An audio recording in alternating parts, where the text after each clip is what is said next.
Hi friends, welcome to our channel Tamil let's play fantasy. இன்னைக்கு நம்ம என்ன மேட்சுக்கான ப்ரெடிக்ஷன் பார்க்க போறோம்னா ஐபிஎல்ல 8வது மேட்ச் ஆன சிஎஸ்கே வெர்சஸ் ஆர்சிபி. ஸோ ரெண்டுமே நமக்கு பிடிச்ச டீம், அதாவது பர்சனலா எனக்கு பிடிச்ச ரெண்டு டீமே மோதுறாங்க. ஸோ இது ஒரு விறுவிறுப்பான ஒரு மேட்சா இருக்கும் அப்படின்னு நான் நம்புறேன். இந்த மேட்ச் நமக்கு 27ஆம் தேதி மார்ச் 7:30 மணிக்கு ஸ்டார்ட் ஆகுது. என்ன ஊர்ல நடக்கும் அப்படின்னா நம்ம ஊர்ல தான் இந்த மேட்ச் நடக்கு. அதனால நம்ம டீம் சிஎஸ்கே வின் பண்றதுக்கு இந்த மேட்ச்ல நிறைய வாய்ப்பு இருக்கு. இந்த மேட்சை பர்சனலா எங்க ஊர்ல இருந்து ஒரு 15-16 பேர்கிட்ட மேட்சை வேற பார்க்க போறானுங்க. ஸோ அதனாலே இந்த மேட்ச்ல கண்டிப்பா சிஎஸ்கே வின் பண்ணா நல்லா இருக்கும் அப்படின்னு எனக்கு தோணுது. ஸோ பார்ப்போம் என்ன நடக்கு அப்படிங்கிறத பார்ப்போம். அண்ட் நம்மளுடைய டெலகிராம் சேனல்ல ஜாயின் பண்ணல அப்படின்னா மறக்காம ஜாயின் பண்ணிக்கோங்க. ஸ்மால் லீக்குக்கான டீம்ஸ், டெமோ டீம்ஸ், அதுக்கப்புறம் ஒரு 6 grand league demo teams, 1 player fantasy option சொல்லி எல்லாமே நம்ம சேனல்ல கொடுத்துட்டு இருக்கோம். தயவு செஞ்சு நான் மறுபடியும் சொல்றேன், நீங்க அந்த பிரைம் அது இதுன்னு எதுவுமே வாங்காதீங்க. ஸோ அதுக்கு நீங்க சொந்தமா உங்களுடைய டீம்ஸை போட்டு நீங்க வின் பண்ண ட்ரை பண்ணுங்க. எத்தனையோ ஃப்ரீயா கொடுக்கக்கூடிய சேனல்ஸ் இருக்கிறாங்க, அதை நல்லா ஃபாலோ பண்ணினாலே போதுமானது. அந்த பிரைம் மட்டும் நமக்கு தேவையில்லை நண்பா, சொன்னா கேளுங்க. அண்ட் நம்மளுடைய வாட்ஸ்அப் அண்ட் இன்ஸ்டா பேஜை ஃபாலோ பண்ணனாலும் ஃபாலோ பண்ணிக்கோங்க. அண்ட் இன்னைக்கு எக்ஸ்11 ஆப்ல ஒரு சூப்பரான ஒரு இது கொண்டு வந்திருக்காங்க. என்ன அப்படின்னா, இன்னைக்கு நம்ம சிஎஸ்கே வர்சஸ் ஆர்சிபி மேட்ச்ல ஹார்லி டேவிட்சன் பைக் நமக்கு அறிமுகப்படுத்தி இருக்கிறாங்க. ஸோ அந்த கான்டெஸ்ட்ல மொத்தமே ஒரு 25,000 பேர் வாடுறாங்க. அதுல முதல் இடம் பிடிச்சிங்க அப்படின்னா உங்களுக்கு Harley Davidson bikes entry fees 15 தான். ஸோ ஒரு 5 டீம் வரைக்கும் நீங்க போடலாம். டோட்டலா 75 ரூபா போட போறீங்க. ஸோ ஃபர்ஸ்ட் வர்றதுக்கு வாழ்த்துக்கள். ஸோ கண்டிப்பா எல்லாருமே ட்ரை பண்ணுங்க. நீங்க ரெண்டாவது வந்தீங்கன்னா கூட ரெண்டாவதுல இருந்து நமக்கு ஒரு 2250க்குள்ள இந்த கான்டெஸ்ட்ல வந்தீங்கனாலே நமக்கு என்ட்ரி ஃபீஸ் ரிட்டர்ன் ஆயிரும். ஸோ அதனால ஓரளவுக்கு நல்ல டீம்ஸ் 5 டீம் ட்ரை பண்ணி பாருங்க. அது போக நமக்கு இதே மேட்ச்ல ஃப்ரீ கிவ்அவே எல்லாமே இருக்கு. ஸோ இன்னும் யாருமே எக்ஸ்11 ஆப்ல ஜாயின் பண்ணலன்னா ஜாயின் பண்ணிக்கோங்க. லிங்க் டிஸ்கிரிப்ஷன் பாக்ஸ்ல இருக்கு. நம்ம சேனல் சார்பாக கொடுக்கக்கூடிய இன்வெஸ்ட்மெண்ட் லீடர் போர்டும் இருக்கு. ஸோ ஒரே இதுல எல்லாமே கவர் ஆகும். ஸோ கண்டிப்பா பிளே பண்ணுங்க. ஹார்லி டேவிட்சன் பைக் இன்னைக்கு நம்ம யூசருக்கு தான். And head to head result, இந்த ஹெட் டு ஹெட் ரிசல்ட்டை பார்த்தா ஆர்சிபி ஃபேனுக்கு கொஞ்சம் லைட்டா கடுப்பா இருக்கும்னு தோணுது. ஏன்னா 31 மேட்ச்ல 21 மேட்ச் சிஎஸ்கே தான் வின் பண்ணியிருக்காங்க. வெறும் 11 மேட்ச் மட்டும்தான் ஆர்சிபி வின் பண்ணியிருக்காங்க. பர்சனலா உங்க எல்லாருக்குமே தெரியும் எனக்கு ஆர்சிபி டீம் நல்லா பிடிக்கும்னு சொல்லி. ரெண்டு டீமே நல்லாவே பிடிக்கும். ஆனா இருந்தாலும் கம்பேர் டு வின்னிங் பெர்சன்டேஜ் பாத்தீங்க அப்படின்னா உண்மையிலே சிஎஸ்கே தான் ஆர்சிபி கூட விளையாடும் போது ஸ்ட்ராங்கா ஆடி இருக்கிறாங்க. லாஸ்ட் இயர் ஏதோ ஒரு மேட்ச் நம்ம வின் பண்ணிட்டு நம்ம பண்ண அலப்பறை இருக்கு, அது பயங்கரமான அலப்பறை. And highest score 226, low score 82. இங்க ஹையஸ்ட் ஸ்கோர் 218 தான், லோ ஸ்கோர் 70. எல்லா வகையிலும் சிஎஸ்கே உண்மையிலே ஸ்ட்ராங்கா இருக்காங்க ஹெட் டு ஹெட் பேட்டில்ல. அதே போல இந்த பிச்சு நம்ம சிதம்பரம் ஸ்டேடியம் எப்படி சப்போர்ட் பண்ணணும் உங்களுக்கு தெரியும்.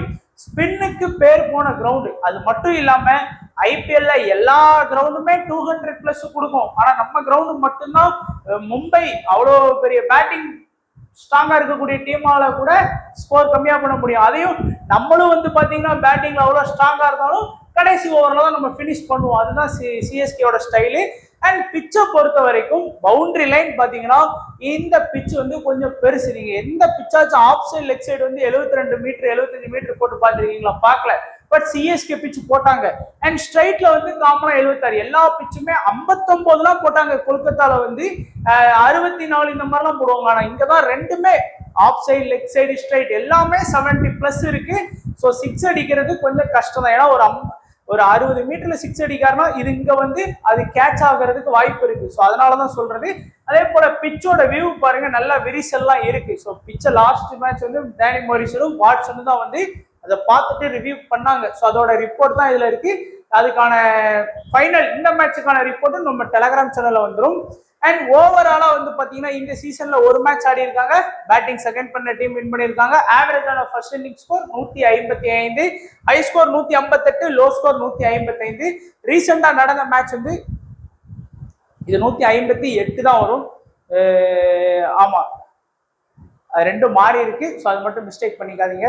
அண்ட் லெட்ஸ் பிளேயோட ஃப்ரீ கிவ்அவே இன்னைக்கு ரெண்டுமே எனக்கு பிடிச்ச ஃபேவரட் டீம் அப்படிங்கிறதுனால இருக்கிறதுலே ரொம்ப ரொம்ப ரொம்ப ரொம்ப ஈஸியான கொஸ்டின் தான் நம்ம எடுத்துட்டு வந்திருக்கோம். 3 கொஸ்டின்.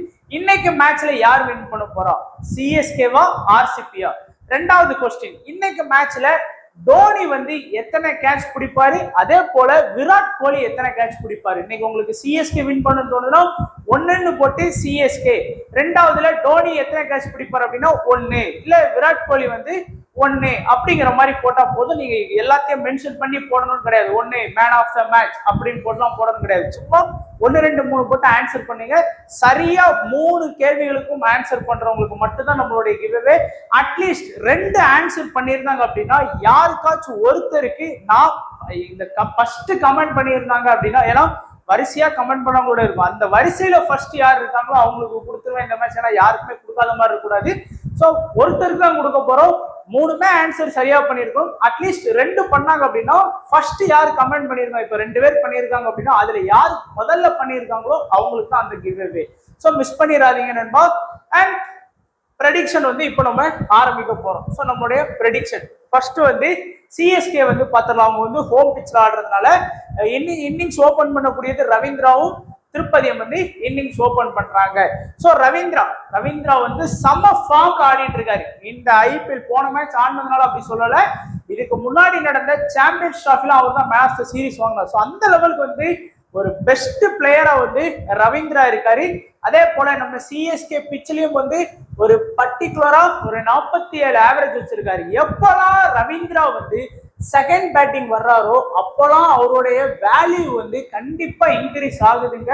ஸோ ஃபேண்டசி வேல்யூ வந்து எப்பெல்லாம் ஒரு செகண்ட் பேட்டிங் வர்றாரோ அப்பெல்லாம் இன்க்ரீஸ் ஆகுது. குறைஞ்சது ரவீந்திரா கிட்ட இருந்து ஒரு 40 ரன் வரைக்கும் நம்ம எதிர்பார்க்கலாம் பேட்டிங் செகண்ட் வந்தா.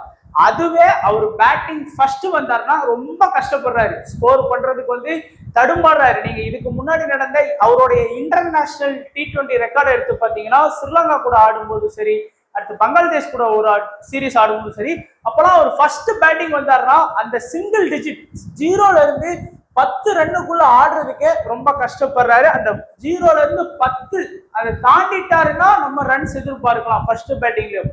ஆனா அந்த 0ல இருந்து 10 ரன் தாண்டறதுக்கு கொஞ்சம் கஷ்டப்படுறாரு. அதுதான் ரவீந்திராவுடைய ஒரு பெரிய மைனஸா பாக்குறேன். அடுத்ததா திரிபாதி. ஸோ திரிபாதியை பொறுத்த வரைக்கும் இப்போ போன சீசனுமே அவர் பெருசா ஸ்கோர் பண்ணல. அண்ட் இந்த வெனிவிலையும் ஒரு 23 தான் அடிச்சிருக்கிறாரு. இந்த சீசன்லயும் ஒரு 2 ரன் தான். ஆனா திரிபாதியை பொறுத்த வரைக்கும் ஃபர்ஸ்ட் பேட்டிங் வர்றாருன்னு வச்சுக்கோங்க, இன்னைக்கு ஃப்ரெஷ்ஷா ஒரு நியூ பாலை ஃபேஸ் பண்ணி ஆட போறாருன்னா, அதுவும் குறிப்பா அந்த பவர் பிளேல ஆட போறாருன்னா கண்டிப்பா நம்ம திரிபாதிட்ட இருந்து ஒரு 20 to 30 ரன் வரைக்கும் நம்ம வந்து கணிசமா எதிர்பார்க்கலாம். அதுவே செகண்ட் பேட்டிங் வந்தாருன்னா நம்ம இதே ரன் எதிர்பார்த்தாலும் கொஞ்சம் ஸ்ட்ரகிள் ஆகுறாரு, கொஞ்சம் வந்து ஸ்கோர் பண்ண கஷ்டப்படுறாரு. ஏன்னா செகண்ட் இன்னிங்ஸ் ஒன்று வரும்போது அது அவரால் வந்து பெருசா அந்த நியூ பாலை வந்து ஸ்கோர் பண்ண முடியல. அதுவே ஃபர்ஸ்ட் இன்னிங்ஸ்னு வந்தா ஓரளவுக்கு வந்து நல்லா ஆடுறாரு. அவருடைய லாஸ்ட் 10 மேட்ச் ரிசல்ட்டை பார்த்தீங்க அப்படின்னா செகண்ட் பேட்டிங் வரும்போது கஷ்டப்பட்டிருக்காரு, ஃபர்ஸ்ட் பேட்டிங் வரும்போது ரொம்ப நல்லா ஆடனாலும் ஓரளவுக்கு டீசெண்டா ஆடி கொடுத்துருக்கிறாரு. அதுக்கு அடுத்தபடியா நம்ம பார்க்கக்கூடியது வந்து ருத்ராஜ் கைக்வாட், நம்ம டீமோட கேப்டன். ஃபர்ஸ்ட் இன்னிங்ஸ்னாலும் சரி செகண்ட் இன்னிங்ஸ்னாலும் சரி கண்டிப்பா ருத்துக்கிட்ட இருந்து ஒரு 30+ ரன் வரைக்கும் நம்ம எதிர்பார்க்கலாம். போத் இன்னிங்ஸ்லயுமே நல்லா ஆடுறாரு. குறிப்பா செகண்ட் இன்னிங் எப்பெல்லாம் டீம் வந்து சேசிங் பண்ணுதோ, அது நாட் ஓன்லி சிஎஸ்கே, இதுக்கு முன்னாடி அவர் நிறைய டொமஸ்டிக் ஆடி இருக்காரு, அப்போலாம் வந்து அவர் டீம் செகண்ட் பேட்டிங் பண்ணி சேஸ் பண்றோம் அப்படிங்கிற டைத்துல அந்த கண்டிப்பா அந்த 30+ ரன் வந்து ஈஸியா ஸ்கோர் பண்ணி கொடுக்குறாரு. இந்த வெனிவிலையும் 58 ஆவரேஜ் வச்சிருக்கிறாரு, இந்த சீசன்லயும் 53 ஆவரேஜ் வச்சிருக்கிறாரு. நல்ல ஒரு ஆடக்கூடிய ஒரு பிளேயரா வந்து ருத்ராஜ் கைக்வாட் இருக்கிறாரு. அதுக்கு அடுத்தபடியா நம்மளுடைய சிவம் துபே இந்த பிச்சில் 34 வந்து ஆவரேஜ் வச்சிருக்கிறாரு. சிவம் துபையை பொறுத்த வரைக்கும் சேசிங்ல கொஞ்சம் வீக். அதுவே பேட்டிங் ஃபர்ஸ்ட் வந்தாருன்னா செம்மையா ஆடுறாரு. பேட்டிங் ஃபர்ஸ்ட் வந்தாருன்னா நம்ம சிவம் துபே கிட்ட இருந்து ஒரு 30+ ரன் வந்து எதிர்பார்க்கலாம். ஏன்னா எந்த ஒரு ப்ரெஷரும் இருக்காது. இப்போ பேட்டிங் செகண்ட்னா கூட அன்னைக்கு நம்ம எம்ஐ கூட ஒரு ப்ரெஷர் இருந்தது லைட்டா. சரி, ஏன்னா எம்ஐ கூட 120 ரன் அடிச்சா கூட சிஎஸ்கே சேஸ் பண்றதுக்கு பயப்படுவாங்க. ஏன்னா என்னன்னே தெரியாது, அதுதான் ஒரு இது. மற்ற டீம் கூட 200 ரன் டார்கெட் வச்சா கூட ஈஸியா அடிப்பாங்க. ஆனா மும்பை கூட 120 கூட பயப்படுறாங்க. ஆனா இந்த மாதிரி சிச்சுவேஷன்ல சிவம் துபே வந்து பேட்டிங் ஃபர்ஸ்ட் வந்தார் அப்படின்னா எந்த ஒரு பயமும் இல்லாம கண்டிப்பா 30+ ரன் அடிப்பார். அதுவே செகண்ட் பேட்டிங் வந்தார்னா 30 ரன் அடிக்கலாம், இல்லைன்னு சொல்லல. ஆனா ஒரு 10 மேட்ச்ல ஒரு 2 மேட்ச் தான் செகண்ட் பேட்டிங்ல ஸ்கோர் பண்ணுவாரு. அதுவே ஃபர்ஸ்ட் பேட்டிங்னா 10ல 7 மேட்ச் வந்து நல்லாவே ஸ்கோர் பண்ணி கொடுக்கக்கூடிய ஒரு பிளேயரா இருக்கிறாரு. அடுத்ததா தீபக் கோடா, பயங்கரமான எக்ஸ்பீரியன்ஸ் பிளேயர். இந்த வெனியூல 13 ஆவரேஜ், இந்த சீசன்லயும் 3 தான் ஆவரேஜ் வச்சிருக்கிறாரு. பட் தீபக் கோடா அப்படி இப்படின்னு வந்து ஒரு 20+ ரன் வந்து நமக்கு வந்து அடிச்சு கொடுக்கறதுக்கு வாய்ப்பு இருக்கும். போத் இன்னிங்ஸ்லுமே குறிப்பா சொல்லணும்னா 2 இன்னிங்ஸ்லுமே நீங்க இம்பார்ட்டன்ஸ் கொடுங்க. ஐ மீன் இம்பார்ட்டன்ட்னா ஒரு 20 ரன் அந்த மாதிரி தான் வரும். அதுக்கேத்தாப்புல உங்களுடைய டீம்ஸ்ல வந்து நீங்க கான்ட்ரிபியூட் பண்ணலாம். அடுத்ததா சாம் கருணை பொறுத்த வரைக்கும் இந்த வெனியூல 4 மேட்ச்ல 60 ரன் ஸ்கோர் பண்ணி 1 விக்கெட் தான் எடுத்திருக்கிறாரு. இந்த சீசன்லயே ஒரு மேட்ச்ல 4 ரன் இது. ஆனா சாம் கருண் வந்து இந்த பொசிஷன்ல ஆடுறதுனால கண்டிப்பா அவருக்கு வந்து அந்த பேட்டிங்கும் பண்றாரு பிளஸ் பவுலிங்கும் பண்றாரு. ஸோ லாஸ்ட் மேட்ச் பெருசா ஓவர் பண்ணலங்கிறதுனால இம்பார்ட்டன்ஸ் கொடுக்காம விடாதீங்க. அட்லீஸ்ட் ஒரு 10 டீம் போட்டீங்கன்னா ஒரு 4 டீம் வரைக்கும் மட்டும் சாம் கருணை ட்ரை பண்ணுங்க. ஏன்னா ஆப்போனன்ட் டீம் வந்து கொஞ்சம் இன்னைக்கு ஆர்சிபி ஒன்றும் இனிஷியல்ல விக்கெட் விட்டாங்க அப்படின்னா முடிஞ்சு போச்சு. விராட் கோலி விக்கெட்டை தூக்கியாச்சுன்னா முடிஞ்சு, அங்க படிடரே விராட் கோலி தூக்கியாச்சுன்னா முடிஞ்சு. அந்த லெவலுக்கு வேற எக்ஸ்பீரியன்ஸ் பேட்டர்ஸ் எல்லாம் கிடையாது. அதனால அப்படிப்பட்ட டயத்துல சாம் கருணுக்கு வந்து விக்கெட் கிடைக்கிறதுக்கு வாய்ப்பு இருக்கு. ஸோ இப்போ நம்ம வந்து காம்பினேஷன் வைஸா பார்த்தோம் அப்படின்னா இப்போ இந்த 6 பேட்டர்ஸ் இருக்கிறாங்க. இந்த 6 பேட்டர்ஸ்ல எப்படி காம்பினேஷன் நீங்க கொண்டு போகலாம்? இப்போ ஒரு டீம் ஒன்னுக்கு நான் என்ன மாதிரியான பிளேயர்ஸ் ட்ரை பண்ணுவேன் அப்படின்னா ரச்சின் ரவீந்திரா, ருத்ராஜ் கெய்க்வாட், சிவம் துபே, இந்த 3 பேரையும் டீம் 1ல ட்ரை பண்ணிடலாம். ஸோ ரவீந்திரா, அதுக்கடுத்து ரச்சினு, அதுக்கடுத்து துபே, இந்த 3 பேரை நீங்க ட்ரை பண்ணலாம். அடுத்து டீம் 2ல எப்படி பேட்ஸ்மேனை சூஸ் பண்ணலாம் அப்படின்னா ரவீந்திரா, ருத்ராஜ் கெய்க்வாட், தீபக் கோடா. ஸோ டீம் 2ல வந்து ரச்சினு, தீபக் கோடா. அதே மாதிரி டீம் 3ல வந்து ரச்சினு, திருப்பதி, ருத்ராஜ் கெய்க்வாட். ஸோ இந்த மாதிரியா காம்பினேஷன் போட்டீங்க அப்படின்னா கண்டிப்பா உங்களால கிராண்ட் லீக்ஸ்க்குள்ள நல்லா ஃபோக்கஸ் பண்ண முடியும். அடுத்ததா நம்ம பார்க்கக்கூடியது சிஎஸ்கேயோட பவுலிங் ஆப்ஷன். அதுல வந்து தோனி மட்டும் பேட்டிங் ஆப்ஷன் இருக்கிறாரு நமக்கு, batting plus wicket keeping option. ஆனா அவருடைய பேட்டிங் ஆர்டர் அப்படிங்கிறது ரொம்ப லேட்டா இருக்கு. ஸோ அதனால ஆனாலும் நம்ம என்ன பண்ணலாம் அப்படின்னா நீங்க ஒரு 10 டீம் போடுறீங்க அப்படின்னா ஒரு எல்லா டீம்ல விக்கெட் கீப்பிங் ஆப்ஷனா பிலிப் சால்ட்டே ட்ரை பண்ணுங்க, தப்பு கிடையாது. பட் அட்லீஸ்ட் ஒரு டீம்லயாச்சும் தோனியை ட்ரை பண்ணுங்க. ஏன்னா விக்கெட் கீப்பிங் ஆப்ஷன் பண்றாரு, அது ஒரு பிளஸ் நமக்கு. அது போக ஒருவேளை இன்னைக்கு மேட்ச்ல வந்து சிஎஸ்கே டாப் ஆர்டர்ஸ் கொஞ்சம் சொதப்பிட்டாங்க இல்ல அப்படின்னா திடீர்னு ஃபேன்ஸுக்காகவே தோனி வந்து கடைசி ஒரு ஓவர் ஆடணும்னு சொல்லி வருவாரு. அந்த ஒரு ஓவர்ல 2-3 6 விட்டாருனா கூட முடிஞ்சு போச்சு, நல்ல ஃபேண்டசி பாயிண்ட்டுக்குள்ள வந்துருவாரு. அந்த காரணத்துக்காக தான் நான் ட்ரை பண்ண சொல்றேன். அதுக்குன்னு எல்லா டீம்லயும் கிடையாது. ஒரு 10 கிராண்ட் லீக் டீம் போறீங்களா, அட்லீஸ்ட் ஒரு டீம்லயாச்சும் நீங்க வந்து எம்எஸ் தோனியை ட்ரை பண்ணிக்கோங்க. இந்த வெனியூலையும் நல்ல ஆவரேஜ் வச்சிருக்கிறாரு, அதனால நீங்க ட்ரை பண்ணி பார்க்கலாம். அதனால அடுத்து பவுலிங் ஆப்ஷன் பார்த்தோம் அப்படின்னா நமக்கு வந்து ஜடேஜா இருக்கிறாரு, ரவிச்சந்திரன் அஸ்வின் இருக்கிறாரு, எலிஸ் இருக்கிறாரு, கலீல் அகமது இருக்கிறாரு, நூர் அகமது இருக்கிறாங்க. ஸோ இந்த 5 ப்ராப்பர் பவுலிங் ஆப்ஷன் இருக்கு. 6வது பவுலிங் ஆப்ஷனா தான் நமக்கு வந்து சாம் கருண் இருக்கிறாரு. இன்னைக்கு ஆப்போனன்ட் டீம்ல பாத்தீங்க அப்படின்னா ஃபுல்லா ரைட் ஹேண்ட் பேட்ஸ்மேன் இருக்கிறாங்க. யாரெல்லாம்? பிலிப் சால்ட், விராட் கோலி, படிடேரு, அதுக்கு லிவிங்ஸ்டோனு, டிம் டேவிட், ஜிட்டி சர்மா, 6 ரைட் ஹேண்ட் பேட்ஸ்மேன் இருக்கிறாங்க. ஸோ அப்படி பார்க்கும்போது ஸ்பின்னர்ல வச்சு அந்த விக்கெட்டை தூக்க பார்ப்பாங்க. அப்படிங்கும்போது ஜடேஜா வந்து ரைட் ஹேண்ட் பேட்ஸ்மேனுக்கு வந்து சூப்பரா பவுல் பண்ணுவார். அந்த காரணத்தினால ஜடேஜாட்ட இன்னைக்கு வந்து நம்ம வந்து 1 or 2 விக்கெட் எதிர்பார்க்கலாம். Both right hand batsman, left hand பேட்ஸ்மேனுக்கு நல்லா பவுல் பண்ணக்கூடிய நூர் அகமது கிட்ட இருந்தும் 1 or 2 விக்கெட்ஸ் வந்து நம்ம எதிர்பார்க்கலாம். அதே போல ரவிச்சந்திரன் அஸ்வின் வந்து லெஃப்ட் ஹேண்டுக்கு தான் நல்லா பவுல் பண்ணுவாரு. அதனால அவரு ரைட் ஹேண்ட விக்கெட்டே எடுக்க மாட்டாரான்னு கேட்டீங்கன்னா எடுத்திருக்கிறாரு. பட் அவர் லெஃப்ட் ஹேண்ட், அவருடைய ஸ்பின் வந்து லெஃப்ட் ஹேண்ட் பேட்ஸ்மேனை தான் பயங்கரமா பாதிக்கும். அப்போ அங்க இன்னைக்கு லெஃப்ட் ஹேண்ட்ல வந்து படிகள் மட்டும்தான் இருக்காரு. படிகள் வந்து சும்மாவே 10 ரன் 15 ரன்னுக்கு மேல அடிக்க மாட்டாரு. அது அஸ்வின் பால்ல மட்டும்தான் அவுட் ஆவாரான்னு கேட்டீங்கன்னா கண்டிப்பா கிடையாது. அதனால அஸ்வின் கிட்ட இருந்து இன்னைக்கு பெருசா விக்கெட் கிடைக்கிறதுக்கான வாய்ப்புங்கிறது கொஞ்சம் கஷ்டம்தான். அதனால எனக்கு தெரிஞ்சு அஸ்வினை வந்து இன்னைக்கு உங்க டீம்ஸ்ல கொஞ்சம் ஃபேண்டசி வேல்யூ வந்து அவருக்கு மத்த பவுலர்ஸை விட இன்னைக்கு அஸ்வின் கிட்ட வந்து கம்மியா தான் இருக்கு. அவர் அதிகபட்சம் இன்னைக்கு விக்கெட் எடுக்கிறது வந்து ஒரு விக்கெட் எடுக்கலாம், அதுக்கு மேல அவரால் வந்து விக்கெட் எடுக்கிறது கொஞ்சம் கஷ்டம் தான். ஆனா ஜடேஜா 2 விக்கெட் வரைக்கும் எடுக்கலாம், 100 அகமது 2 விக்கெட் எடுக்கலாம். அதே போல இந்த டீம்ல வந்து இனிஷியல் அட்டாக் பண்ணக்கூடிய கலீல் அகமது வந்து லெஃப்ட் ஹேண்ட் ஃபாஸ்ட் பவுலரா இருக்கிறாரு. அது போக அங்கேயும் பாத்தீங்க அப்படின்னா பிலிப் சால்ட், அதுக்கப்புறம் வந்து விராட் கோலி மட்டும் கொஞ்சம் நல்லா தட்டி ஆடுவார், வேற எல்லாருமே கொஞ்சம் இதுதான். அதனால கலீல் அகமது கிட்டையும் பவர் பிளேல 3 ஓவர் பவுல் பண்ண வாய்ப்பு இருக்கு. பிளஸ் டெத்ல 1 ஓவர் வராரு. எலிஸ் வந்து டெத்ல 2 ஓவர் அட்டாக் பண்றதுனால எலிஸ் கிட்ட இருந்து நம்ம வந்து 2 விக்கெட் எதிர்பார்க்கலாம். அதே போல கலீல் கிட்ட இருந்தும் 1ல இருந்து 2 விக்கெட் வரைக்கும் நம்ம எதிர்பார்க்கலாம். ஸோ இதுதான் இவங்களோட இன்னைக்கு பவுலிங் ஆப்ஷனா இருக்கிறதுக்கு அதிக வாய்ப்புகள் இருக்குது.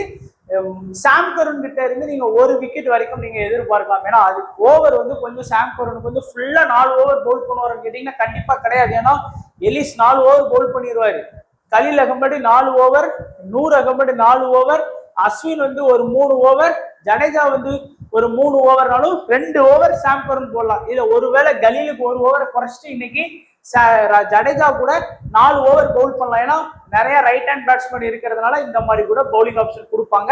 ஸோ இந்த பவுலிங் ஆப்ஷன்ல எப்படி காம்பினேஷன் போடலாம்? இப்போ டீம் 1ல ரச்சின் ரவீந்திரா, ருத்ராஜ் கைக்வேடு, சிவம் துபேன் போட்டீங்க பேட்டிங்ல. பவுலிங்ல அதே டீம் 1ல என்ன பண்ணலாம் அப்படின்னா நல்ல ஆப்ஷன்ஸ் பாருங்க.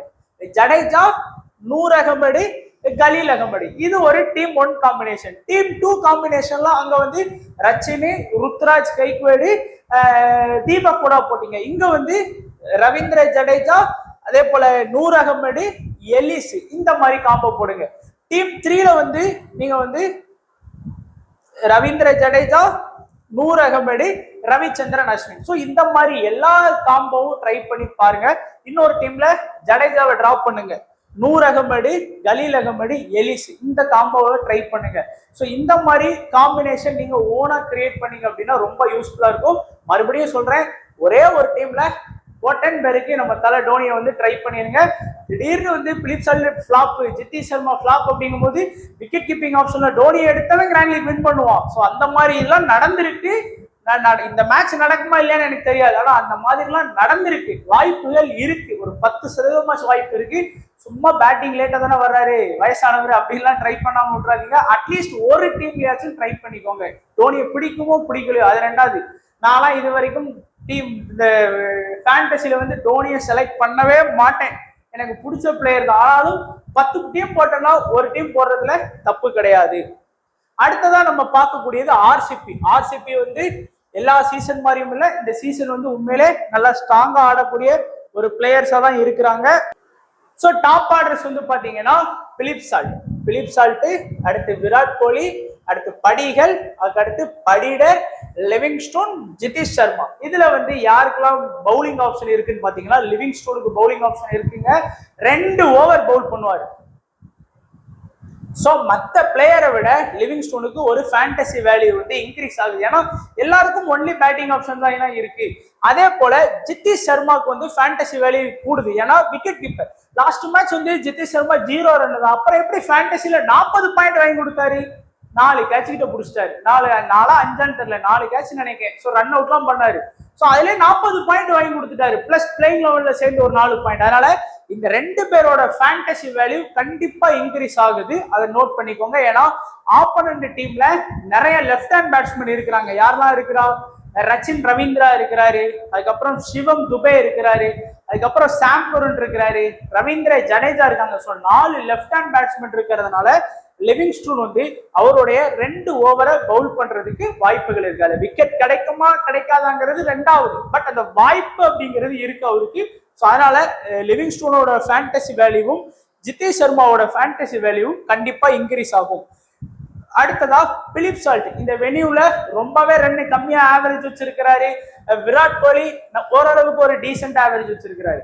பிலிப் சால்ட் வந்து ஃபர்ஸ்ட் இன்னைக்கு பேட்டிங் வர்றான்னு வச்சுக்கோங்க சிஎஸ்கேக்கு அகைன்ஸ்டா, கண்டிப்பா நம்ம வந்து பிலிப் சால்ட்ல இருந்து ஒரு 20ல இருந்து 30 ரன் வரைக்கும் நான் எதிர்பார்க்கலாம். ஏன்னா அவர் ஃப்ரெஷ்ஷா வரும்போது எந்த ஒரு ப்ரெஷரும் இல்லாம டப்புன்னு ஒரு 3-4 அடிச்சா கூட 12 ரன் வந்துடும். ஸோ 2 சிங்கிள் ஆனா ஒரு 3 சிங்கிள் ஆனா 15+ ரன் வந்துருவாரு. ஆனா அவரு ஃபர்ஸ்ட் பேட்டிங் பண்ணாருன்னா தான் இந்த இம்பார்ட்டன்ஸ் கொடுக்கலாம். ஏன்னா ஃபர்ஸ்ட் பேட்டிங் எப்பெல்லாம் வர்றாரோ அப்பெல்லாம் ஒரு 10க்கு 7 மேட்ச் நல்லா ஆடுறாரு. அதுவே பேட்டிங் செகண்ட்லாம் வர்றாரு அப்படின்னா கண்டிப்பா நான் இன்னைக்கு பிலிப் சால்ட்டோட இம்பார்ட்டன்ஸ் வந்து கம்மி பண்ணுவேன். ஏன்னா செகண்ட் பேட்டிங் வந்தாருன்னா அவரால் பெரிய ரன் வந்து கான்ட்ரிபியூட் பண்ண முடியாது. நீங்க கேட்கலாம், அப்போ லாஸ்ட் மேட்ச் வந்து கேகேஆருக்கு அகைன்ஸ்டா 2வது பேட்டிங் தானே வந்தாரு, அது வேற பிச்சு இது வேற பிச்சு. இந்த பிச்சில் ஆவரேஜா பாருங்க 8 ரன் தான் வச்சிருக்கிறாரு. வந்த உடனே பாத்தீங்க அப்படின்னா 2வது ஓவர் ஒரு 4வது ஓவர்ல ஜடேஜாவே இல்ல எதனாச்சும் ஒருத்தர் தூக்கி வந்து கண்டிப்பா வந்து பிலிப் சால்ட் வந்து விக்கெட் எடுக்கிற வாய்ப்பு இருக்கும். இல்லைன்னா இனிஷியல்லே கலீல் அகமது தூக்கி விடுறதுக்கும் வாய்ப்பு இருக்கும். விராட் கோலி கிட்ட இருந்து நான் கண்டிப்பா ஒரு 30 to 35 ரன் வரைக்கும் எதிர்பார்ப்பேன். அதுலயும் குறிப்பா விராட் கோலி சேசிங் வந்தாருன்னா செகண்ட் பேட்டிங் பண்ணும்போது ஒரு 180 200 டார்கெட் இருந்தா கூட அவரால் இந்த ரன் அடிச்சு கொடுக்க முடியும். ஏன்னா விராட் கோலி ஃபர்ஸ்ட் பேட்டிங்கை விட செகண்ட் பேட்டிங்ல நல்லாவே கான்ட்ரிபியூட் பண்றாரு. எப்பவுமே 10க்கு 7 மேட்ச் வந்து செகண்ட் பேட்டிங்ல தான் நல்ல பாயிண்ட்ஸ் வந்து நமக்கு வாங்கி கொடுத்துருக்கிறாரு.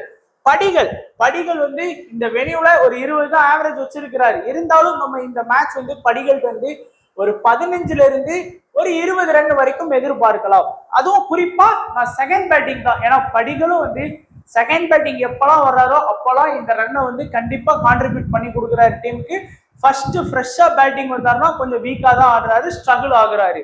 அதுக்கு அடுத்தபடியா இருக்கக்கூடிய மிடில் ஆர்டர்ஸ் படிடர் போத் இன்னிங்ஸ்லயுமே சூப்பரா டீசெண்டா ஆடக்கூடிய பிளேயர். ஒரு 30+ ரன் வந்து கண்டிப்பா எதிர்பார்க்கலாம். அது ஃபர்ஸ்ட் இன்னிங்ஸா இருந்தாலும் சரி, செகண்ட் இன்னிங்ஸா இருந்தாலும் சரி. இந்த வெனியூல ஆவரேஜ்ங்கிறது ரொம்பவே கம்மியா வச்சிருக்கிறாரு. படிடர் மட்டும்தான் இந்த டீம்ல ஸ்பின்னை வந்து கொஞ்சம் அடிச்சு ஆடுவார். வந்தா வருது போனா போதுன்னு. ஆனா அதுவே அவர் அடிச்சாடும் போது 6க்கு 4 போயிட்டுனா பரவாயில்ல, பட் கேட்ச் ஆகுறதுக்கு வாய்ப்பு இருக்கு, போல்ட் ஆகிறதுக்கு நிறைய வாய்ப்பு இருக்கு. அவருடைய பிளஸ்ஸே அவருக்கு மைனஸாவும் இருக்கு. அதனால இருந்தாலும் ஒரு 30+ ரன் வரைக்கும் நம்ம எதிர்பார்க்கலாம். லிவிங்ஸ்டோன் 2 ஓவர் போலிங் பண்றாரு, பிளஸ் பேட்டிங் வந்து நல்லாவே பண்ணி கொடுப்பாரு நம்புவோம். இந்த மேட்சும் இந்த வெனியூல வந்து ஒரு மேட்ச்ல 40 ரன் வந்து ஸ்கோர் பண்ணியிருக்கிறாரு. போன மேட்ச்ல வந்து ஒரு 15 ரன் ஸ்கோர் பண்ணாரு. செகண்ட் பேட்டிங் வந்தாருன்னா நம்ம லிவிங்ஸ்டோனுக்கு வந்து கொஞ்சம் இம்பார்ட்டன்ஸ் வந்து கொடுக்கலாம். ஒரு 20ல இருந்து ஒரு 25 ரன் வரைக்கும் சிஎஸ்கேக்கு அகைன்ஸ்டா அடிச்சு கொடுக்கறதுக்கு வாய்ப்புகள் இருக்கு. அடுத்ததா Jitesh Sharma wicket keeping option இருக்கு. போத் இன்னிங்ஸ்லயுமே நான் வந்து ஜித்தேஷ் கிட்ட இருந்து ஒரு 25+ ரன் வரைக்கும் நான் வந்து எதிர்பார்க்கிறேன். ஏன்னா ஜித்தேஷ் சர்மா ஃபர்ஸ்ட் பேட்டிங் வந்தாலும் ஒரு 25 ரன் கான்ட்ரிபியூட் பண்ணிடுவாரு, செகண்ட் பேட்டிங் வந்தாலும் ஒரு 25 ரன் வந்து கான்ட்ரிபியூட் பண்ணிடுவாரு டீமுக்கு, ஆர்சிபிக்கு. அதனால நம்ம இந்த மாதிரி கூட ட்ரை பண்ணலாம். ஸோ இந்த டீம்ல எப்படி காம்பினேஷன் உருவாக்கலாம் அப்படின்னு பார்த்துருவோம். ஸோ இப்போ வந்து ஒரு டீம் காம்பினேஷன் தான் இங்க வந்து பிலிப் சால்ட், விராட் கோலி, படிடர், இது வந்து ஒரு காம்பினேஷன். அடுத்ததா என்ன பண்ணலாம் அப்படின்னா விராட் கோலி, படிடர், லிவிங்ஸ்டோன், இது வந்து ஒரு காம்பினேஷன். அடுத்ததா கொஞ்சம் ரிஸ்கா ட்ரை பண்ணுவோம். விராட் கோலி, படிடர், அடுத்து ஜித்தேஷ் சர்மா. அதுக்கு நீ எல்லா டீம்லயும் விராட் கோலி எடுக்கணுமா? கண்டிப்பா கிடையாது. அதனால என்ன பண்ணலாம் அப்படின்னா பிலிப் சால்ட், படிடர், ஜித்தேஷ் சர்மா, இப்படி காம்பினேஷன் வந்து ஒரு 10 செட் ஆஃப் காம்பினேஷன் உங்களால உருவாக்க முடியும். அப்படி வந்து நீங்க ட்ரை பண்ணி பாருங்க. அட்லீஸ்ட் ஒரு டீம்ல இருந்து 2 டீம் வரைக்கும் படிகளை வந்து ட்ரை பண்ணுங்க. ஆர்சிபியோட பவுலிங் லைனப், அதுக்கு முன்னாடி டிம் டேவிட் மட்டும் நமக்கு பேட்டிங்ல இருக்காரு. இந்த வெனியூல பெருசா ஆடல. டிம் டேவிட் எல்லாம் சொல்லி வச்ச மாதிரி வந்து ஜடேஜா மாதிரியான பவுலர்ஸ், நூர் அகமது மாதிரியான பவுலர்ஸ் வச்சு கண்டிப்பா அட்டாக் பண்ணுவாங்க. இவர் ஒரு 15வது ஓவர் 16 ஒரு 14வது ஓவர் உள்ள வர்றாரு அப்படின்னா டிம் டேவிட் கரெக்டா அவங்க தான் அட்டாக் பண்ணுவாங்க. ஒருவேளை இவருடைய அப்படிங்கும் போது கண்டிப்பா டிம் டேவிட்டால ஒரு 10ல இருந்து 15 ரன் ஸ்கோர் பண்றதே அதிகபட்சமா இருக்கும்.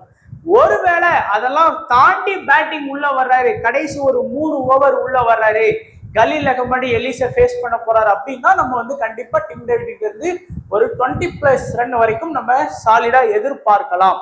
அதுக்கு அடுத்தபடியா குர்னல் பாண்டியா, புவனேஸ்வர் குமார், நிறைய பேர் வந்து பூவி ஆட மாட்டாங்கிறாங்க. பட் நெட் பிராக்டிஸ்க்குலாம் வந்துட்டாரு. அன்னைக்கு முதல் மேட்ச் வந்து ஃபீவர், அதனால அவர் ஆடல. பட் நெட் பிராக்டிஸ்க்கு வந்துட்டாருன்னா அவங்க ஆர்சிபி பேஜ்ல போட்டாங்க. அதனால நான் பூவி ஆடுறதுக்கு வாய்ப்பு இருக்குன்னு சொல்றேன். ஹேசில்வுட், யாஸ்தயால், சுயா சர்மா. இங்க இனிஷியல்ல யார் அட்டாக் பண்ண போறா அப்படின்னா ஹேசில்வுட்டும் யாஸ்தயாலும் வந்து இனிஷியல் அட்டாக் பண்ணுவாங்க. அதுக்கப்புறம் வந்து நமக்கு வந்து மிடில்ல வந்து குர்னல் பாண்டியா, சுயா சர்மா, சாரி, இன்னைக்கு வந்து பூவி இருக்கிறதுனால புவனேஸ்வர் குமார் கூட இனிஷியல் அட்டாக் பண்ணுவார். யாஸ்தயால் கூட ஒரு 4வது ஓவர் வரலாம். பட் 1வது ஓவர் ஹேசில்வுட்னா 2வது ஓவர் பூவி, 3வது ஓவர் ஹேசில்வுட்னா 4வது ஓவர் பூவி, 5வது ஓவர் யாஸ்தயால் அந்த மாதிரி எடுப்பாங்க. ஏன்னா லாஸ்ட் மேட்ச் வந்து ரிஷிக் சலாம் அவரு தான் இருந்தாரு. ஸோ அதனால இன்னைக்கு வந்து பூவி இனிஷியல் அட்டாக் பண்ணுவார். அவர் தான் அதுல பெஸ்டே பால், நியூ பால்ல ஸ்விங் பண்ணி அனுப்புறதுல. ஸோ ஹேசில்வுட் பூவி இந்த 2 பேரும் இனிஷியல் அட்டாக் பண்ணுவாங்க. டெத்துல வந்து ஹேசில்வுட் பவுல் பண்றாரு.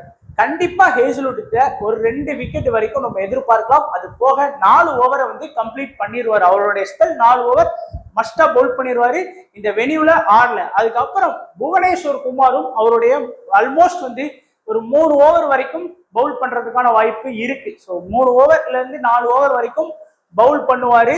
அது போக ஒரு விக்கெட் வந்து எதிர்பார்க்கலாம் நம்ம. ஆனா இந்த வெனியூல 2 மேட்ச் ஆடி பூவி 0 விக்கெட் தான் எடுத்திருக்காரு. அதையும் நீங்க கொஞ்சம் ஞாபகம் வச்சுக்கோங்க. குர்னல் பாண்டியாவை பொறுத்த வரைக்கும் எப்பெல்லாம் குர்னல் பாண்டியா ஃபர்ஸ்ட் பவுல் பண்றாரோ அப்போதான் அவர் வந்து ஹை விக்கெட் எடுத்திருக்கிறாரு.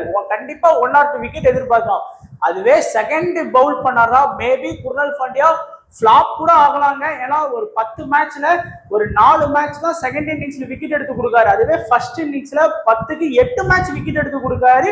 அதுவும் ஒரு 5-6 மேட்ச் வந்து 2 விக்கெட் வரைக்குமே எடுத்து கொடுக்காரு. ஹேசில்வுட்டும் அப்படிதான். செகண்ட் இன்னிங்ஸும் சரி ஃபர்ஸ்ட் இன்னிங்ஸ் போத் இன்னிங்ஸுமே கொஞ்சம் நல்லாவே அட்டாக் பண்றாரு. இல்லைன்னு சொல்ல பூவிலாம் வந்து இன்னைக்கு ஃபர்ஸ்ட் சிஎஸ்கே பேட்டிங் பண்றாங்க அப்படின்னா பூவி கிட்ட இருந்து நீங்க கண்டிப்பா 1 or 2 விக்கெட்ஸ் வந்து எதிர்பாருங்க. ஏன்னா அவருடைய ஃபர்ஸ்ட் அந்த நீங்களே பார்த்துருப்பீங்க, பூவியை பத்தி நான் சொல்லணும் கிடையாது. அந்த இனிஷியல் பாலை வந்து கரெக்டா டெலிவரி பண்ணி அனுப்பி போட்டு விக்கெட் எடுத்து வந்துருவாரு நமக்கு. அதனால 1 or 2 விக்கெட்ஸ் வந்து எதிர்பார்க்கலாம். யாஸ்தயால் வந்து போத் இன்னிங்ஸ்லயுமே ஒரு விக்கெட்ல இருந்து அதிகபட்சம் ஒரு விக்கெட் எடுத்து கொடுத்துருவாரு அவங்களுக்கு. ஸ்ரேயா சர்மா கண்டிப்பா ஆப்போனன்ட் டீம்ல நிறைய லெஃப்ட் ஹேண்ட் பேட்ஸ்மேன்ஸ் இருக்கிறாங்க. ரைட் ஹேண்ட் பேட்ஸ்மேனுக்கு விட லெஃப்ட் ஹேண்டுக்கு நல்லா போடுவாரு. ஸோ அதனால ஒரு விக்கெட் வரைக்கும் நீங்க வந்து எதிர்பார்க்கலாம். ஸோ இப்போ இன்னைக்கு வந்து நீங்க ஸ்மால் லீக் டீம் போடுறீங்க அப்படின்னா பிலிப் சால்ட், விராட் கோலி, படிடர், குர்னல் பாண்டியா, ஹேசில்வுட், ரச்சின் ரவீந்திரா, ஹைக்வர்டு, ஜடேஜா, நூர் அகமது இந்த 9 பிளேயர் தான் மோஸ்டா அவங்க ஆப்போனன்ட் வந்து ஸ்மால் லீக்ல வந்து ட்ரை பண்ணிட்டு வந்திருப்பாங்க. ஸோ அதனால ட்ரை பண்ணுங்க. மேபி பிலிப் சால்ட் இன்னைக்கு வந்து ஃபிளாப் ஆகிறதுக்கு வாய்ப்பு இருக்குமோங்கிற மாதிரி தோணுது. சொல்லி வச்ச மாதிரி அவர் அவுட் ஆக்கிடுவாங்களோன்னு தோணுது. பார்ப்போம் என்ன நடக்குன்னு. அண்ட் ஸ்மால் லீக்ல கேப்டன் வைஸ் கேப்டனுக்கு வந்து விராட் கோலி, படிடர், ருத்ராஜ் கைக்வர்ட், ரவீந்திரா இந்த 4 பேரையுமே நீங்க கேப்டன் வைஸ் கேப்டனா உங்க ஸ்மால் லீக்ல கன்சிடர் பண்ணலாம். இதோட ஸ்மால் லீக் முடிஞ்சு 2 ஸ்லைடு தான். அந்த 9 பிளேயர் இதுதான் ஸ்மால் லீக்குக்கான ப்ரெடிக்ஷன். இனி ஃபுல்லா கிராண்ட் லீக்கு ப்ரெடிக்ஷன் பார்ப்போம். ஸோ கிராண்ட் லீக்கை பொறுத்த வரைக்கும் நம்ம பார்க்கக்கூடியதுல வந்து இது ஃபுல்லா கிராண்ட் லீக்கு தான் நம்ம வந்து பார்க்க போறோம். சும்மா ஸ்மால் லீக்ல இதை அப்ளை பண்ணாதீங்க தயவு செஞ்சு. கிராண்ட் லீக்கை பொறுத்த வரைக்கும் போத் இன்னிங்ஸ் இப்ப நீங்க கிராண்ட் லீக்ல ஒரு 10 டீம் போட போறீங்க அப்படின்னா இந்த போத் இன்னிங்ஸ்ல நல்ல விக்கெட் பவுலரா இருக்கிறதுக்கு வந்து ஹேசில்வுட்டுக்கு நிறைய வாய்ப்பு இருக்கு. யாஸ்தயால் 2 பேர்கிட்ட இருந்துமே ஃபர்ஸ்ட் இன்னிங்ஸா இருந்தாலும் சரி செகண்ட் இன்னிங்ஸா இருந்தாலும் சரி 1ல இருந்து 2 விக்கெட் எதிர்பாருங்க. அதே போல நூர் அகமது, எலிஸ், கலீல் அகமது இந்த 3 பேர்கிட்ட இருந்துமே 1ல இருந்து 2 விக்கெட் வரைக்கும் எதிர்பாருங்க. அது ஃபர்ஸ்ட் இன்னிங்ஸா இருந்தாலும் சரி செகண்ட் இன்னிங்ஸா இருந்தாலும் சரி நல்லாவே நமக்கு பவுலிங் பண்ணி கொடுத்துருக்காங்க. அதே போல நமக்கு இன்னைக்கு வந்து ஃபர்ஸ்ட் இன்னிங்ஸ்ல பவுலிங் பண்ணாங்க அப்படின்னா மட்டும் சிஎஸ்கேல இருந்து சாம் கருனை ட்ரை பண்ணுங்க. ஏன்னா ஒரு 10 மேட்ச் ஆடுறாருன்னா சாம் கருன் வந்து ஒரு 7 மேட்ச் வரைக்கும் ஃபர்ஸ்ட் பவுலிங் பண்ணும்போது விக்கெட் எடுத்து கொடுத்துருக்காரு. அதே போல குர்னல் பாண்டியாலாம் 10க்கு 8 மேட்ச் வந்து விக்கெட் எடுத்து கொடுக்காரு ஃபர்ஸ்ட் இன்னிங்ஸ்ல பவுலிங் பண்ணா. அதுவே செகண்ட் இன்னிங்ஸ்ல பவுலிங் பண்ணா 10க்கு 3 மேட்ச் தான் எடுத்து கொடுக்குறாரு. அதே போல புவனேஸ்வர் குமாரும் ஃபர்ஸ்ட் பவுல் பண்ணா நல்லா பவுல் பண்றாரு. ஸ்ரேயா சர்மாவும் ஃபர்ஸ்ட் பவுல் பண்ணா நல்லா பவுல் பண்ணியிருக்கிறாங்க. ஸோ கிராண்ட் லீக்குக்காக மட்டும் தான் நம்ம இது பேசுறோம். இது ஸ்மால் லீக் கிடையாது. ஸோ கிராண்ட் லீக் டீம் போடும்போது இன்னைக்கு ஆர்சிபி பவுல் ஃபர்ஸ்ட் பண்றாங்க அப்படின்னா குர்னல் பாண்டியாக்கெல்லாம் கேப்டன் வைஸ் கேப்டன் அந்த மாதிரி காம்பினேஷன் உருவாக்குங்க. அதே போல இன்னைக்கு வந்து பேட்டிங் செகண்ட் பண்றாங்க அப்படின்னா நீங்க வந்து ரச்சின் ரவீந்திராவுக்கும் ருத்ராஜ் கைக்வர்டுக்கும் நீங்க ட்ரை பண்ணலாம். இது ஏதோ சும்மா சொல்றேன்னு நினைக்காதீங்க. இப்போ ரச்சின் ரவீந்திராவை போய் லாஸ்ட் ஒரு 10 மேட்ச் ரிசல்ட் எடுத்து பாருங்க. அவர் ஃபர்ஸ்ட் பேட்டிங் நல்லா ஆடி இருக்காரா செகண்ட் பேட்டிங் நல்லா ஆடி இருக்காரான்னு. ரொம்ப பெரிய வித்தியாசங்கள் இருக்காது. ஒரு 10-15 ரன் வித்தியாசங்கள் இருந்தாலும் அது வித்தியாசம் தான் சொல்லல. செகண்ட் பேட்டிங் வரும்போது நல்லாவே ஆடுறாங்க. அதே போல செகண்ட் பேட்டிங்ல வந்து விராட் கோலி நல்லா ஆடி இருக்கிறாரு, படிகள் நல்லா ஆடி இருக்காரு, டிம் டேவிட் நல்லா ஆடி இருக்கிறாரு. ஸோ இந்த 3 பேரும் ஆர்சிபி சைட்ல இருந்து கண்டிப்பா நல்லா ஆடி இருக்கிறாங்க. அதுக்கப்புறம் ஃபர்ஸ்ட் இன்னிங்ஸ்ல பேட்டிங் வந்தாருன்னா பிலிப் சால்ட் நல்லா ஆடி இருக்கிறாரு. அதே போல இங்க த்ரிபாதி, சிவம் துபே, தீபக் கூட சுபம் துபே நம்ம துபேலாம் ஃபர்ஸ்ட் பேட்டிங் வந்தாதான் 35 ரன் 40 ரன் வரைக்கும் ஆவரேஜ் வச்சிருக்காரு. செகண்ட் பேட்டிங்ல ரொம்ப கம்மியா தான் இருக்கு. அதனால ஃபர்ஸ்ட் பேட்டிங் வந்து நம்ம சொல்றோம். ஸோ இன்னைக்கு லோ பெர்சன்டேஜ்ல இருக்கக்கூடிய இம்பார்ட்டன்ட் பிளேயரா நான் பாக்குறது ஜிதேஷ் சர்மா, புவனேஸ்வர் குமார், த்ரிபதி அண்ட் எலிஸ். இந்த 4 பேரையுமே நான் லோ பெர்சன்டேஜ்ல இருக்கக்கூடிய குட் பிளேயர்ஸா பாக்குறேன். ஜிஎல்ல வந்து ஜிதேஷ் சர்மா, லிவிங்ஸ்டோனு, சிவம் துபே, ஜடேஜா இந்த 4 பேரையுமே நீங்க வந்து கிராண்ட் லீக்ல கேப்டன் வைஸ் கேப்டனா எடுக்கலாம். அடுத்ததா நம்ம கேட்ட ஃப்ரீ கிவ்அவே கொஸ்டினை வந்து மறந்துடாதீங்க. அண்ட் மறுபடியும் ஞாபகப்படுத்துறேன், X11 ஆப்ல ஜாயின் பண்ணலாம், ஜாயின் பண்ணிக்கோங்க. ஹார்லி டேவிட்சன் பைக் வந்து இன்னைக்கு நம்ம யூசருக்கு தான் கிடைக்கணும். அண்ட் இன்னைக்கு வந்து சேஃபான small league team versus risk. Philip Salt, Ruturaj Gaikwad, Virat Kohli, Ravindra, Shivam Dube, Patidar, Krunal Pandya, Hazlewood, Noor Ahmad, Khaleel Ahmed and எலிஸை வந்து நம்ம வந்து ட்ரை பண்ணியிருக்கோம். இங்க வந்து ஜிதேஷ் சர்மா, ருத்ராஜ் கைக்வாட், விராட் கோலி, ரவீந்திரா, சிவம் துபே, படிடர். உங்களுக்கு வித்தியாசம் தெரியும். பிலிப் சால்ட்டா, ஜிதேஷ் சர்மாவா, ஜடேஜாவா, குர்னல் பாண்டியாவா? அதுவே குர்னல் பாண்டியா ஃபர்ஸ்ட் பவுல் பண்ண வந்தாருன்னா குர்னல் பாண்டியா தான். அதுவே குர்னல் பாண்டியா செகண்ட் பவுலிங் பண்ண வந்தாருன்னா ஜடேஜாவை ட்ரை பண்ணலாம். Hazlewood, Noor Ahmad, Khaleel Ahmed and Ellis. So இதுதான் நம்மளுடைய சேஃப் வர்சஸ் ரிஸ்கான டீம். ஸோ ஃபைனல் டீம் டெலகிராம்ல அப்டேட் பண்ணிடுறேன். ஒரு சில சேஞ்ச் பண்ணி நீங்க ஓனா ப்ளே பண்ணுங்க. ஸோ வீடியோ கண்டிப்பா பிடிச்சிருக்கும்னு நினைக்கிறேன். பிடிச்சிருந்தா லைக் பண்ணுங்க. உங்க ஃப்ரெண்ட்ஸ் யாரெல்லாம் சிஎஸ்கே ஃபேனா இருந்தாலும் சரி, ஆர்சிபி ஃபேனா இருந்தாலும் சரி, ஐபிஎல் ஃபேனா இருந்தாலும் சரி, எல்லாருக்குமே நம்ம வீடியோவை ஷேர் பண்ணி பார்க்க சொல்லுங்க, சப்போர்ட் பண்ணுங்க. வீடியோ பார்த்த எல்லா நண்பர்களுக்கும் நன்றி, வணக்கம். தேங்க்ஸ் ஃபார் வாட்சிங் நண்பா.